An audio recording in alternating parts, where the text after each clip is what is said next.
Buen día, jóvenes. Vamos a comenzar con la clase del día de hoy y anteriormente estábamos revisando lo que era el síndrome metabólico y la arteriosclerosis, que de hecho son dos situaciones muy importantes. ¿Por qué? Porque muchas veces se traducen en altas tasas de morbimortalidad. El día de hoy revisaremos igual temas relacionados, lo que es la hipertensión arterial y lo que es la insuficiencia cardíaca.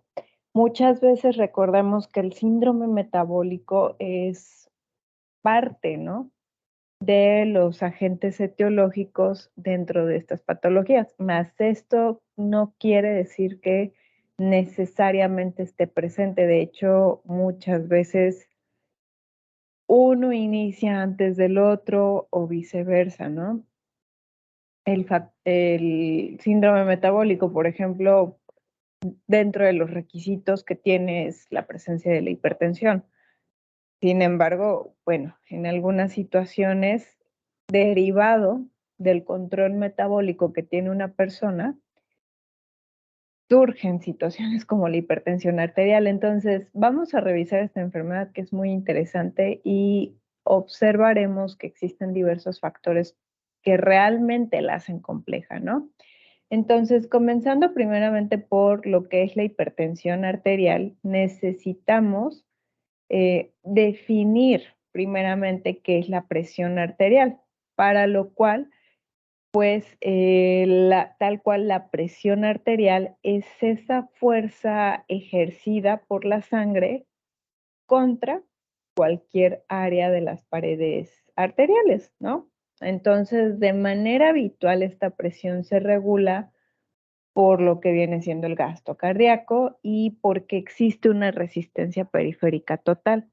Entonces, aquí desglosando un poquito esta parte, el gasto cardíaco es en sí la relación entre la cantidad de sangre que se bombea por el corazón hacia la aorta y el tiempo en minutos. Y este factor es importante. ¿Por qué? Porque tiene una relación muy estrecha con lo que es la circulación. Ahora, todos hemos escuchado esta parte de la presión arterial sistólica y diastólica. La presión arterial sistólica tal cual es la lectura superior de las medidas de la presión arterial, sobre todo es la fuerza que normalmente se ejerce sobre las paredes de los vasos sanguíneos a medida que el corazón se contrae y empuja, ¿no? O mejor dicho, impulsa la sangre a través de sus cámaras. Mientras que lo que es la lectura chiquita, ¿no? La lectura inferior es lo que conocemos como la presión arterial diastólica y esta mide la fuerza mientras el corazón se relaja entre las contracciones. Entonces, uno, el grandote, es esa fuerza en las paredes cuando se contrae e impulsa, y la lectura chiquita es ahora sí que cómo se relaja, ¿no? La fuerza con la que se relaja. Ahora, esto es en esencia el funcionamiento o los conceptos de algo normal. Entonces, ¿qué sería la hipertensión? Sería un aumento persistente de la presión arterial, es decir, la fuerza que se ejerce en las paredes arteriales es mayor. El problema de la hipertensión arterial es que muchas veces una persona puede cursar de forma sintomática. Sin embargo, en las ventajas que tenemos dentro de las diferentes pruebas es que su detección puede ser oportuna gracias a que se puede obtener de forma fácil y su tratamiento en gran proporción depende de factores relacionados con el estilo de vida adicional al medicamento, como los padecimientos que hemos revisado hasta el momento. Muchos siempre y cuando se actúe de manera temprana, se puede tener un mejor pronóstico. Ahora, desgraciadamente lo que es la presión, la hipertensión arterial, perdón, tiene complicaciones en las que podemos destacar las cardiológicas, las cerebrales y las renales. Cardiológicas, el fin último al que muchas veces llega la hipertensión es a una hipertrofia ventricular izquierda y probablemente con una insuficiencia cardíaca o bien con alguna cardiopatía isquémica. Cerebrales, pues cualquier accidente vascular isquémico, alguna hemorragia cerebral, y renales, proteinuria e incluso una enfermedad renal crónica. De hecho, están íntimamente relacionadas la enfermedad renal crónica y la hipertensión. Ahora aquí, perdonen la diapositiva, pero es con la finalidad de que vayamos, ¿no? sobre el mismo hilo sin distraernos tanto. Entonces, podemos observar primero del lado izquierdo que tenemos los tipos de hipertensión. En el caso de la primaria o esencial, haremos alusión a aquella que es de origen desconocido, pero dentro de su origen podemos destacar factores genéticos, ambientales, del estilo de vida. En cuanto al tipo secundario, es principalmente derivado de una enfermedad, ¿no? Podemos hablar de alguna endocrinopatía o bien algún agente xenobiótico, algún fármaco, ¿no? Que está teniendo este efecto. En la parte central podemos observar todos los factores de riesgo. De hecho, si se dan cuenta, no es diferente a los otros padecimientos que hemos revisado. Hasta el momento, ninguno se debe por una sola causa. Todos son multifactoriales. Entonces, aquí hay que destacar que la prevalencia de la presencia de hipertensión, sobre todo en razas, la raza negra es una de las más afectadas, sobre todo porque desarrollan la hipertensión en etapas prontas y también las cifras son de las más altas de presión arterial. Ellos presentan mayor riesgo a tener, perdón, a sufrir un infarto o incluso alguna enfermedad renal terminal a comparación de otro tipo de personas. Sin embargo, pues no es la única causa. También en el sexo, sobre todo los hombres, están con más predisposición. También cualquier persona que por alguna razón presente una presión diastólica superior a los 115 milímetros de mercurio persistente tiene más riesgo. Personas que fuman, que tienen antecedentes de diabetes, antecedentes de colesterol elevado, obesidad, un consumo excesivo de alcohol o bien indicio de lesión en los órganos diana, principalmente lo que es el corazón.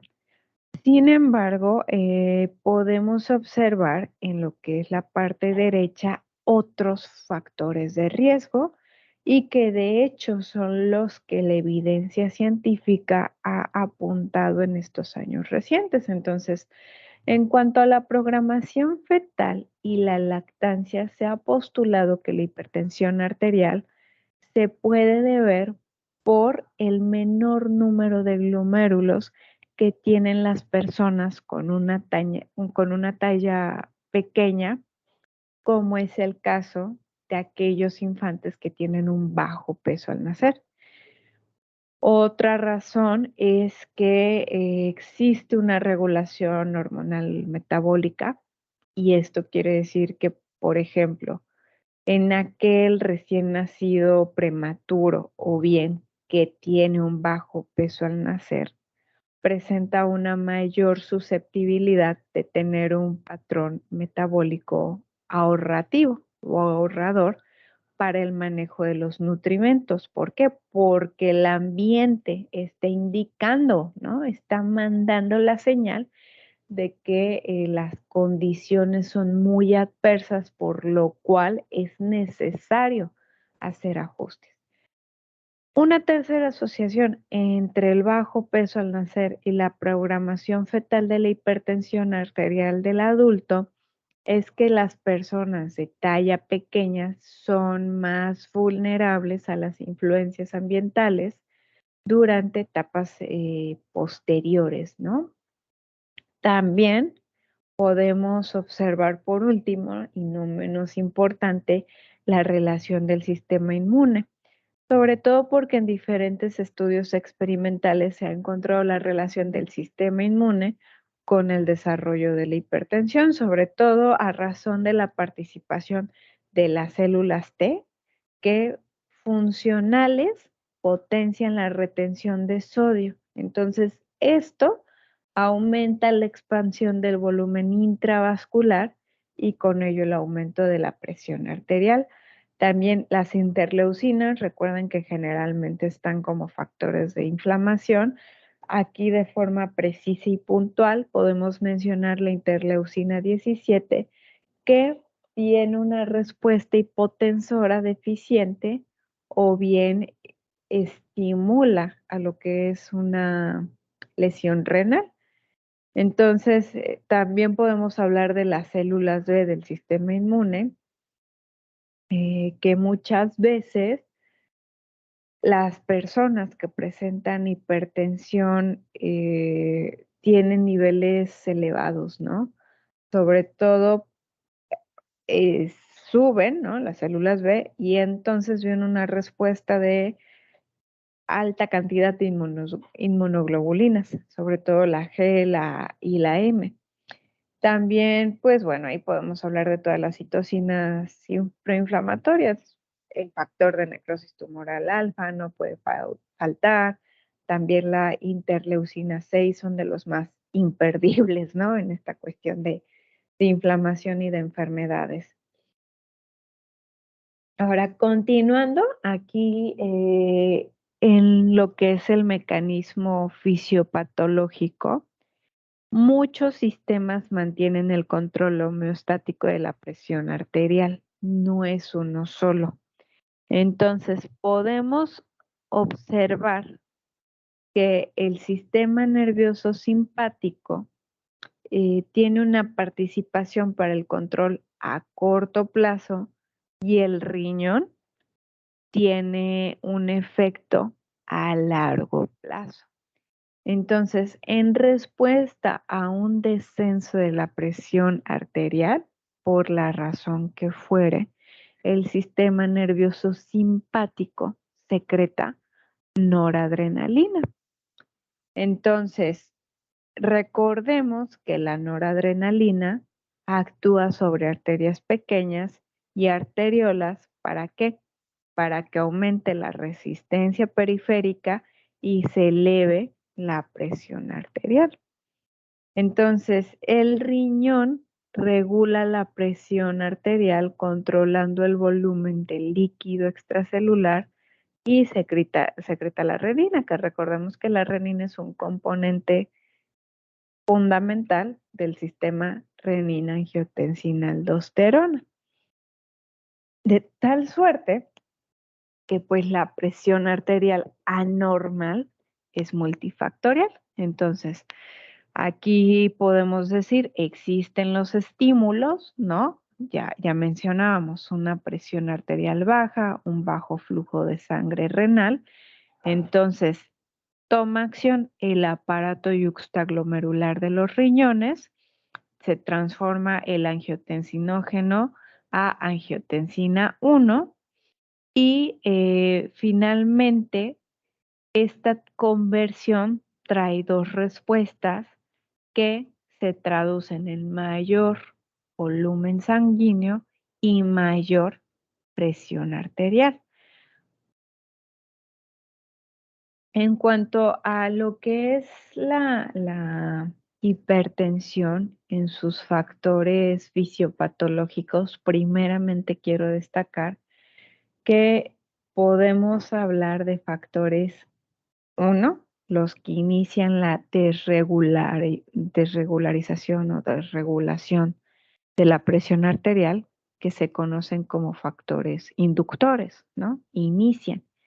Y tenemos los que provocan la elevación de la presión, que son efectores.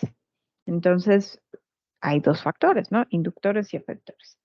Y diversos factores inductores y efectores son los que se interrelacionan. Entonces, podemos aquí mencionar algunos. Tal es el caso como el consumo elevado de sodio, por ejemplo, y de la manita, disminución en la ingesta de potasio y de calcio, que eso es muy habitual, de hecho. También podemos hablar de que existe un incremento de la actividad del sistema nervioso simpático, un aumento en la secreción o la inapropiada actividad de la renina, que entonces esto genera una sobreproducción de angiotensina 2 y aldosterona. Hay déficit de vasodilatadores, como es el caso del óxido nítrico. Entonces, adicional, los principales mecanismos por los que podemos destacar también aquí al riñón son lo que es la alteración del manejo del sodio y del agua, pues, obviamente a nivel renal, ¿verdad? Y la vasoconstricción arterial y la alteración estructural de la pared arterial. Entonces, no estamos hablando de una sola vía que sea la que está siendo responsable, sino de que es daño sumado a otro daño. Entrando un poco más de lleno a lo que es la alteración del manejo renal de sodio y agua, pues nos vamos a remontar un poquito a recordar la parte del funcionamiento del riñón, sobre todo porque, bueno, el sodio se filtra libremente a través de lo que es el glomérulo. Ahí tenemos la imagencita, ¿no? Podemos ver en la parte central el glomérulo. Y entonces el 65% se reabsorbe en lo que es el túbulo proximal. Entonces podemos ver ahí donde está el área del túbulo contorneo proximal, que aproximadamente se reabsorbe el 65%. El 25% en lo que es el asa de Henle y el 6% en el túbulo contorneado distal y pues ya el resto en el túbulo colector, perdón. Entonces, la reabsorción de sodio depende, por ejemplo, de la actividad de la sodio-potasio ATPasa, que está situada en la membrana vasolateral de las células tubulares y disminuye la concentración de sodio intracelular. Entonces, al cambiar la concentración a nivel intracelular, pues pensémoslo unos segunditos, el gradiente cambia, ¿no? Entonces, al cambiar el gradiente va a favorecer la reabsorción de sodio. Y el ajuste o el resultado final tiene lugar en los segmentos distales de la nefrona. Entonces, en este segmento está involucrado el canal epitelial de sodio, cuya activación se regula por hormonas principalmente. Recordemos aquí, pues, la renina, la angiotensina, la aldosterona local, también la hormona antidiurética y en algunos casos lo que llegan a ser las especies reactivas de oxígeno. Ahora, algo bien interesante es que aquellos pacientes que presentan hipertensión arterial esencial o primaria tienen un desplazamiento de la curva de presión natriuresis hacia la derecha. ¿Esto qué quiere decir? Necesitan un nivel mayor de presión arterial para eliminar el sodio y el agua. Entonces, los principales determinantes de este fenómeno son: uno, el aumento de la reabsorción tubular de sodio y agua, que puede estar originado por razones genéticas o medioambientales. Por ejemplo, hay algún factor dietario sumado con otro factor del estilo de vida, agréguenle tabaquismo, agréguenle algún fármaco. También puede haber otros factores determinantes como lo que es un aumento intrarrenal de angiotensina y de endotelina y que disminuya la síntesis intrarrenal del óxido nítrico, algunas prostaglandinas vasodilatadoras y el factor de crecimiento vascular endotelial. Entonces, eh, aquí en lo que es la vasoconstricción arterial, en la hipertensión esencial se produce un desequilibrio entre las hormonas vasoconstrictoras y vasodilatadoras con predominio de la acción de las primeras. Entonces, esto lo que quiere decir o como lo podemos interpretar es que la hipertensión se origina cuando no se produce la respuesta normal de una reducción de las resistencias vasculares sistémicas ante la sobrecarga de sal en la dieta, lo que se conoce como vasodisfunción. Entonces, podemos igual observar la importancia que tiene la función renal porque hay demasiados mecanismos involucrados en esta parte. Ahora, en cuanto a los estímulos vasoconstrictores, tenemos diferentes. Por ejemplo, el sistema renina-angiotensina-aldosterona, imperdible, ¿verdad? Cuando se bloquea este sistema, se desplaza la curva de presión. Entonces, pues ahí pone de manifiesto la importancia, lo que su papel en el control de la presión arterial. Aquí, sobre todo lo que es la angiotensina 2, cuando se une a sus receptores específicos, lo que provoca es que haya un aumento de la absorción renal de sodio y de agua por diferentes mecanismos.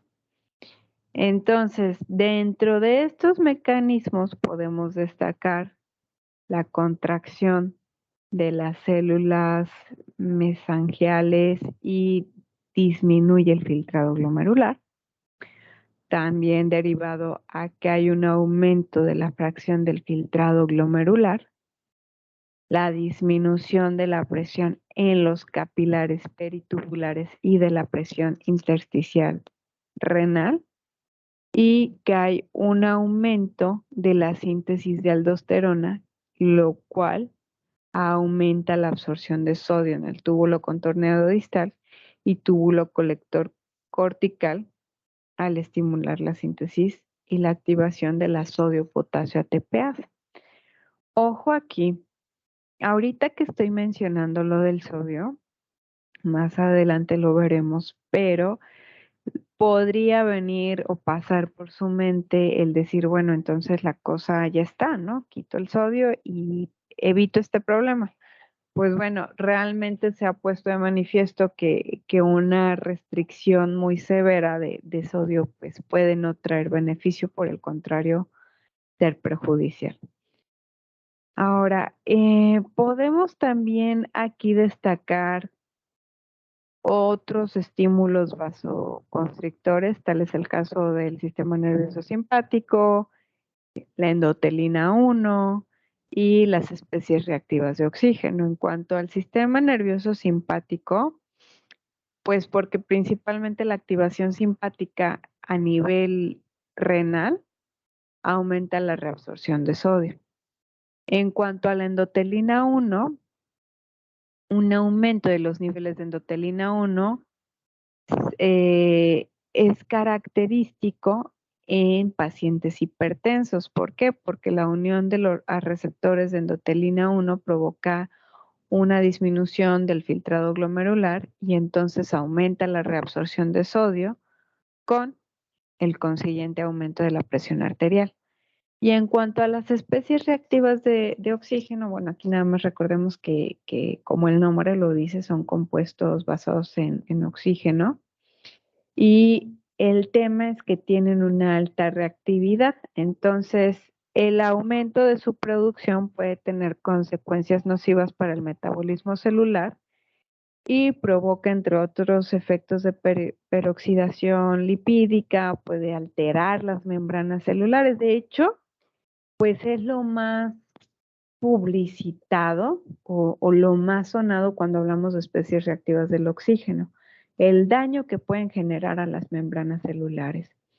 También podemos destacar que existen estímulos vasodilatadores, así como hay estímulos vasoconstrictores, existen los vasodilatadores, perdón.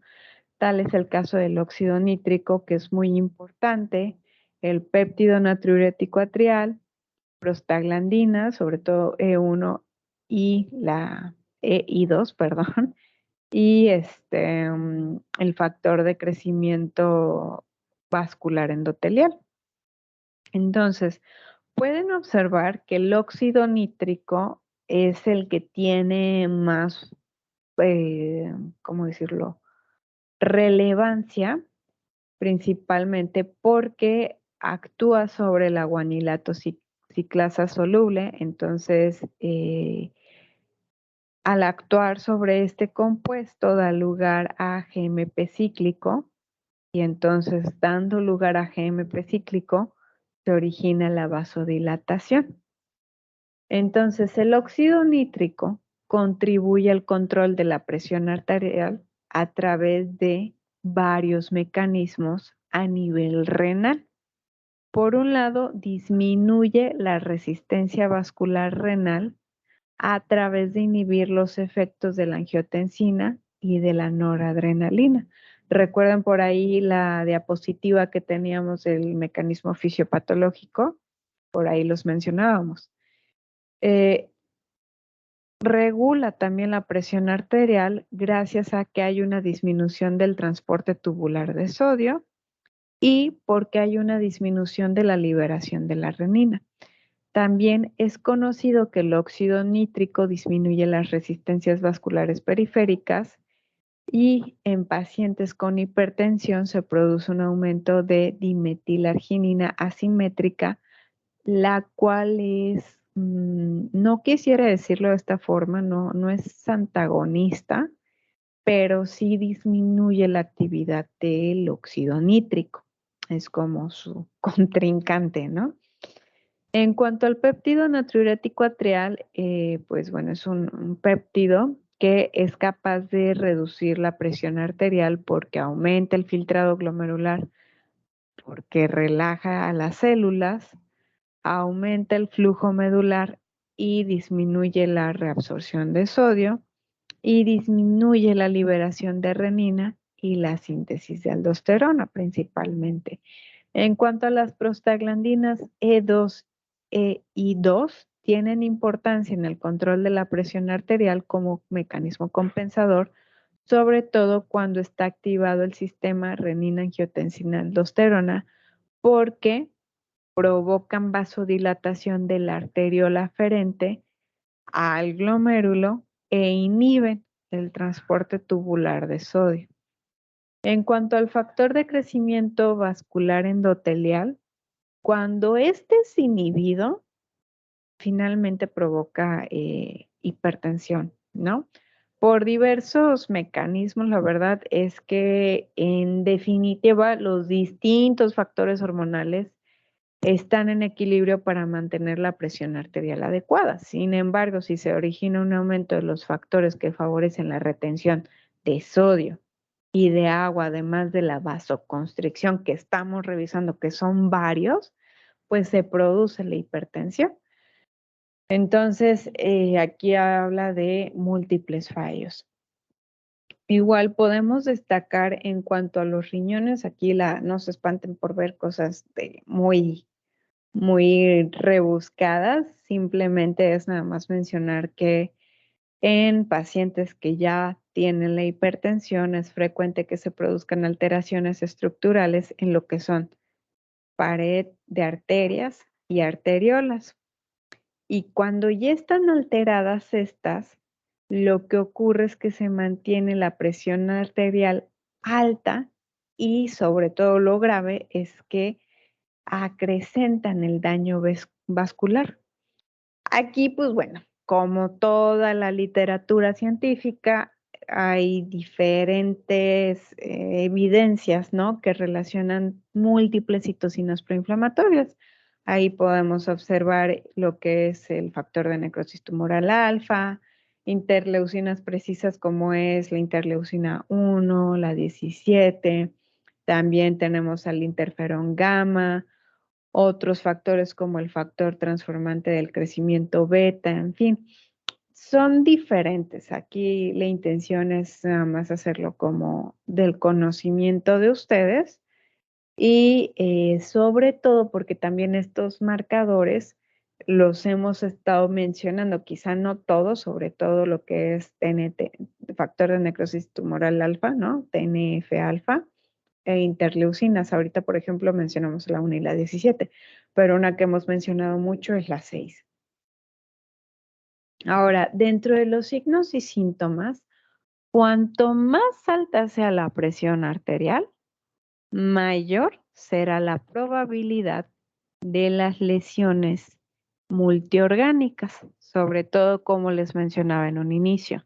Hipertrofia del ventrículo izquierdo, eso me gustaría que lo tuvieran muy presente porque lo vamos a mencionar más adelante en la insuficiencia cardíaca, que pueden derivar en el infarto.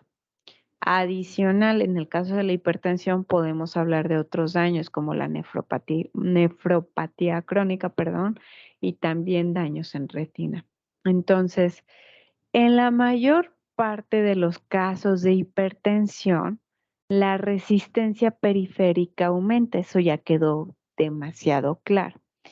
El problema es que esta resistencia sostenida obliga al ventrículo izquierdo del corazón a hacer más esfuerzo para poder bombear la sangre por todo el sistema. Y con el tiempo lo que ocurre es una hipertrofia en el ventrículo y finalmente una insuficiencia cardíaca. Entonces, la hipertensión es causa y consecuencia de la enfermedad renal en muchos pacientes y el abordaje clínico debe de tener en cuenta esta interacción entre ambos. Aquí lo que les estoy diciendo, chicos, es abrirse al trabajo multidisciplinario y sobre todo aquí, pues bueno, la cuestión médica, eh, tomar con mucho profesionalismo el caso de un paciente con hipertensión, porque como estábamos revisando en toda la parte del mecanismo fisiopatológico, no se puede tomar a la ligera el funcionamiento renal porque se está viendo que hay más de una vía de daño. Entonces, indudablemente es actuar, ¿no? De hecho, aquí en esta enfermedad, cerca del 30% son resistentes al tratamiento, a pesar de tener más de 3 fármacos de diferente clase. Y este tipo de casos tienen aún más riesgo de sufrir daños en órganos diana. Entonces, agréguenle edad avanzada, obesidad, diabetes, ¿no? Pues el pronóstico no es muy favorecedor. Entonces, desgraciadamente también la mayoría de los pacientes, como mencionaba al inicio de la presentación, muchas veces es silenciosa. Muchos pacientes no tienen síntomas específicos con relación a la hipertensión arterial. Entonces, cuando se dan cuenta es por mera casualidad en un examen médico rutinario. Dentro de los síntomas más frecuentes, pues es el dolor de cabeza, sobre todo cuando la hipertensión arterial es severa y se siente, ¿no? O se localiza en lo que es la región occipital. El paciente se despierta con dolor de cabeza y disminuye después de varias horas. Entonces, aquí a todos les suena, porque imaginen este paciente, ¿no? Que pues puede echarle explicación y decir, bueno, es que anoche me desvelé, bueno, es que hubo un cambio en la temperatura, etcétera. También podemos tener otras manifestaciones como vértigo, sensación de palpitaciones, fatiga. También, por ejemplo, puede haber disfunción eréctil, ¿no? Daños en lo que es la retina, por ejemplo, puede haber hemorragia, papiledema. También puede haber, pues, múltiples síntomas, ¿no? De hecho, aquí dependerán de qué otros factores se puedan conjuntar. Por ejemplo, si el paciente ya tiene hipercolesterolemia, aparte tiene diabetes, aparte fuma, aparte ya hay antecedentes de arteriosclerosis, perdón. Entonces, aquí la arteriopatía coronaria es la secuela más común de la hipertensión, ¿no? Y pues resumiendo, afecta a múltiples a múltiples órganos. Aquí se me estaba pasando, de hecho, los riñones, que una disculpa que no, en el dibujito que les puse no viene ahí la representación, pero pues estamos viendo la importancia del riñón, ¿no? Entonces entraría en esta parte. Ahora, eh, más allá de hablar de la hipertensión, pongámoslo en el contexto de la hipertensión, en el síndrome metabólico, porque recordemos que más allá de las ya conocidas funciones del tejido adiposo blanco, aislante térmico, amortiguador, almacén de grasa, tejido endocrino, todo en uno, ¿no? También se ha encontrado que es responsable de la amortiguación en los cambios lipídicos en los periodos postprandiales. Entonces, un fallo en la función del tejido adiposo en la captación de la grasa procedente de la dieta podría conducir a un exceso de flujo lipídico hacia otros tejidos durante el periodo postprandial y periodo de ayuno, junto a una disminución en el aclaramiento de las partículas ricas en triglicéridos. Entonces, al mismo tiempo, una mayor disponibilidad de ácidos grasos libres estimula el hígado, este los empaqueta en triglicéridos y los libera en la superficie. Entonces, la interacción de partículas como el colesterol de baja y alta densidad conduce al perfil dislipidémico característico que tenemos en el síndrome metabólico, ¿no? Y de hecho, la hipertensión y la dislipidemia muchas veces vienen como en combo, aparte de que agréguele la resistencia a la insulina, ¿no? Tenemos el 3 por 1 y estos factores de riesgo los tenemos en el caso de lo que es una distribución abdominal de la grasa. Entonces, pues todos estos mecanismos condicionan un aumento considerable de la masa del ventrículo izquierdo, entonces condicionan el endurecimiento del ventrículo. Y pues a eso agreguen los factores no modificables, ¿no? La edad, la raza, entre otros. Ahora, para diagnosticar y clasificar la hipertensión, en primer lugar, para poderla diagnosticar, se tienen que hacer 3 mediciones en distintas ocasiones, sin presencia de cafeína o nicotina. El paciente debe de estar sentado, con la espalda recargada en el respaldo de la silla, los pies en contacto con el suelo, calmadito y se hace la toma de la presión. Entonces, podemos hablar de diferentes valores. Cualquier medición que se encuentre por debajo de 120 sistólica y menos de 80, podemos hablar de una presión óptima, ¿no? Sin mayor detalle. Mientras que en el caso de presiones sistólicas de 120, 129 y 80, 84 para el caso de la diastólica, podemos hablar de una presión arterial normal, o sea, normal, bien. Mientras que a partir de 130 y 139 sistólica y 85, 89 diastólica, se considera normal, pero ya es una normal alta. Y a partir de 140, 159, bueno, más bien de 140 arriba de sistólica y arriba de 90 diastólica, ya hablamos de la hipertensión. Aquí lo que deriva es si hablamos de una hipertensión grado 1, grado 2 y grado 3, que pues obviamente nos preocupa hablar de una hipertensión en grado 3 porque condiciona a algún accidente cerebrovascular, infarto. Entonces, pues es importante, ¿no? La detección oportuna. En cuanto al tratamiento, sabemos que la nutrición tiene un papel fundamental por donde le quieran buscar. Eh, Sobre todo, pues pensándolo aquí que les mencionaba las especies reactivas del oxígeno y toda esta situación, pues combate el estrés oxidativo. Entonces también tenemos micronutrientes importantes que ayudan en esta función, como es el caso de las vitaminas, vitamina A, C, E, también, por ejemplo, el zinc, el selenio, que actúan como cofactores en algunos sitios activos de enzimas de la superóxido dismutasa y la glutatión peroxidasa, que aquí hablamos de enzimas en la biotransformación. También, por ejemplo, algunos agentes dietarios como los fitoquímicos, ¿no? Entonces, podemos tener diferentes factores que nos van a proteger.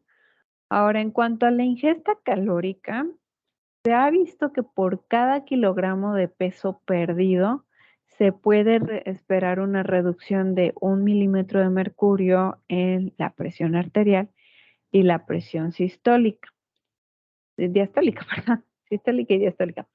Sin embargo, aquí lo debatible, ¿no? Es pues por cuánto tiempo y que es el conjuntar, porque como estábamos observando, no es solo decir bueno, ya está la presión y ya, sino que el mecanismo está alterado, muchas veces hay dislipidemia, entonces lo que quiere decir, no solo se enfoquen en pensar en la reducción del peso, sino que saben el antecedente, que viene más grave la situación, entonces tenemos que crear cimientos sólidos para el tratamiento de nutrición. Entonces, una reducción discreta de las calorías realmente trae beneficio. ¿Por qué? Porque hay disminución de la presión sistólica, diastólica, el colesterol, entre otros.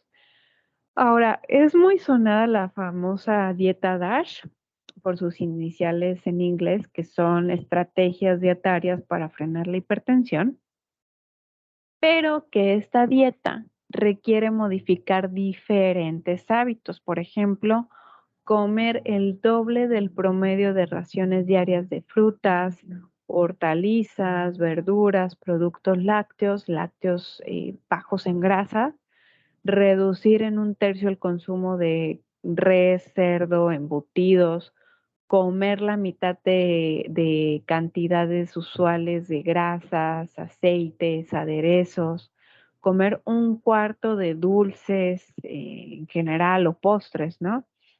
Y esto ustedes aún no lo han experimentado en consulta, sin embargo, la disposición del paciente para hacer este tipo de cambios es difícil, ¿no? Lograrlo. También, pues, es capacitar al paciente en la resolución de problemas, tomar decisiones, establecer objetivos, pues, que pueden ayudar para el cumplimiento. Entonces, la dieta DASH más o menos propone por ahí unas 8 o 10 raciones diarias de alimentos de origen vegetal, ¿no? Entonces serían como 2 o 3 frutas por cada tiempo, frutas, verduras en cada tiempo de comida. El líquido también se recomienda que sea agüita simple, ¿no? Y ojo aquí, como les estaba mencionando la cantidad de fruta, los cambios se deben de realizar de forma progresiva porque puede haber alteraciones gastrointestinales a corto plazo derivado de la cantidad de fibra en la dieta. Entonces, a lo mejor puede haber distensión, estreñimiento o diarrea de forma temprana. Por eso es como ir de poquito en poquito. En cuanto a la sal, se pueden lograr mejoras siempre y cuando se haga una restricción más o menos de unos 2 gramitos de sal. Realmente, por ejemplo, se puede reducir hasta un 1.5 gramos de sal al día.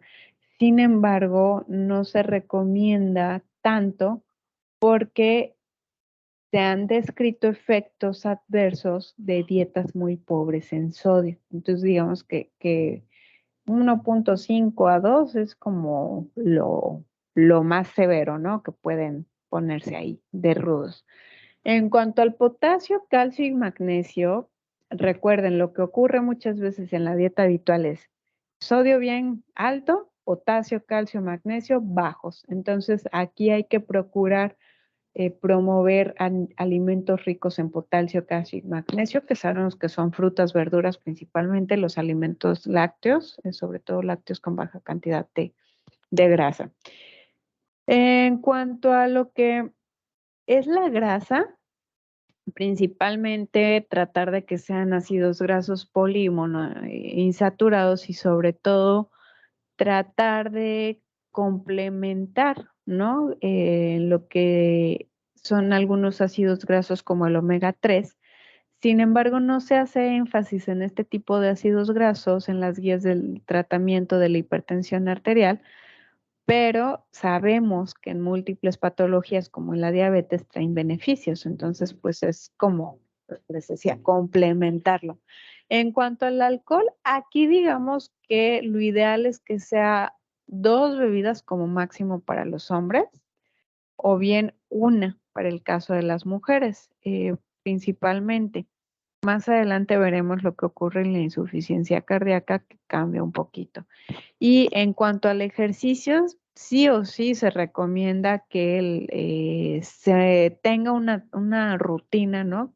Porque al final de cuentas es una terapia que ayuda, ¿no? A esta parte del tratamiento de la hipertensión.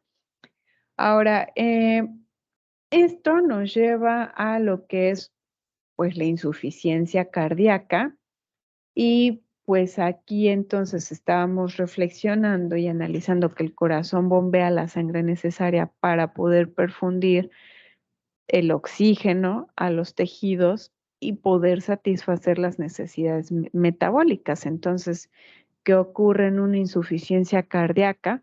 El corazón no se da abasto para poder proporcionar el flujo sanguíneo necesario para el resto del organismo. Entonces, pensémoslo unos segundos. Si no llega el oxígeno necesario, la persona se va a sentir cansada, con esta sensación de disnea, ¿no? Que te falta el aire y se retienen los líquidos, se están estancando, no está bombeándose adecuadamente. Entonces, enfermedades del corazón, como estábamos viendo ahorita la hipertensión, pueden producir insuficiencia cardíaca. En cuanto a su clasificación, podemos tener insuficiencia cardíaca derecha, izquierda, o puede afectar a ambos lados del corazón, o bien puede ser sistólica, cuando no bombea o expulsa eficientemente la sangre, o diastólica, cuando el corazón no puede llenarse de la sangre como debería de ser. Ahora, en cuanto al mecanismo fisiopatológico, la insuficiencia cardíaca comienza por lesiones o bien por un sobreesfuerzo de lo que es el músculo cardíaco de inicio. Entonces, puede ser de forma aguda, como en el caso de un infarto, o bien insidioso, una presión hemodinámica o alguna sobrecarga. Entonces, esto nos va a llevar a una alteración de la función. Ay, perdón, es que perdón, aquí me quería ir y no, no llegaba. Entonces tenemos esta situación, ¿no? De que vienen las lesiones, el daño progresa, se altera la función y la forma del ventrículo izquierdo. Entonces, ¿qué le pasa al ventrículo izquierdo? Como lo mencionábamos en la hipertensión, hay una hipertrofia para poder intentar mantener el flujo sanguíneo eh, en un proceso que se conoce como remodelado cardíaco. Entonces, los síntomas no suelen aparecer hasta meses o años, y esto es derivado a que hay muchos mecanismos compensadores del sistema nervioso simpático, sistema renina-angiotensina-aldosterona y el sistema de citocinas para restaurar la homeostasis. Pero como estábamos revisando en la hipertensión arterial, pues es como todo un proceso, ¿no? Empieza uno, va el otro paralelamente. Tan solo por poner un ejemplo, el péptido natriurético B es secretado por los ventrículos en respuesta a la presión. Entonces, este péptido es un predictor de la gravedad en la mortalidad de la insuficiencia cardíaca para cualquier cifra independientemente del índice de masa corporal. Ahora, entonces estábamos en que vienen estos cambios. Con el tiempo, el exceso del uso de estos sistemas provoca más daño en el ventrículo, continúa la remodelación y entonces empeoran los síntomas, que ya es como el estadio final. Ahorita los vamos a ver, que eran los que están en la diapositiva anterior. Entonces, ya para este punto, los pacientes con insuficiencia cardíaca tienen concentraciones altas, como podemos observar, noradrenalina, angiotensina 2, aldosterona, endotelina, vasopresina, y todos estos factores son factores neurohormonales que aumentan el estrés hemodinámico del ventrículo. Entonces, contribuyen al avance de la enfermedad. Y ya para el estadio final de la insuficiencia cardíaca, pues se pueden clasificar los síntomas. Entonces, aquí podemos observar la clasificación. Perdonen ahí que me salté. La clase 1 es cuando no hay síntomas, el paciente no se percata, digamos que inicia el daño, y tampoco hay una limitación en cuanto a la actividad física, es decir, el paciente se siente bien. Entonces, aquí podemos decir, está en la parte de lesiones o el sobreesfuerzo, ¿no? En la clase 2 hay una ligera limitación de la actividad física, ya viene como esta sensación de cansancio, pero en reposo el paciente está bien. En la clase 3 empieza a marcarse aún más la limitación de la actividad física, sin embargo, en el reposo el paciente sigue estable, no hay mayor molestia. Y por último, en la clase 4 ya el paciente no puede estar haciendo actividad, pero tampoco puede estar en reposo porque ya vienen algunas molestias. Entonces, pues aquí le vamos a dejar, chicos, nada más para no quedarnos como, ay, perdón que los deje a medias, pero para ya no saturar más que nada, quedamos en mecanismos compensatorios y síntomas y lo retomamos en la siguiente sesión. De momento, chicos, derivado que no hemos terminado el tema, cargaré las lecturas únicamente de que se habrán de revisar en la semana posterior, ¿no? Es decir, del 14 al 21 de octubre, las leen tranquilamente para que en la semana del 21 al 28, ahora sí tengamos la participación. No se preocupen, son diferentes tipos de dietas, por ejemplo, que revisemos un poquito más sobre la dieta DASH, la dieta mediterránea, sus características, qué hallazgos se han tenido, ¿no? En este tipo de pacientes con enfermedades cardiovasculares, sobre todo la hipertensión. Entonces, les mando un abrazo y seguimos en contacto.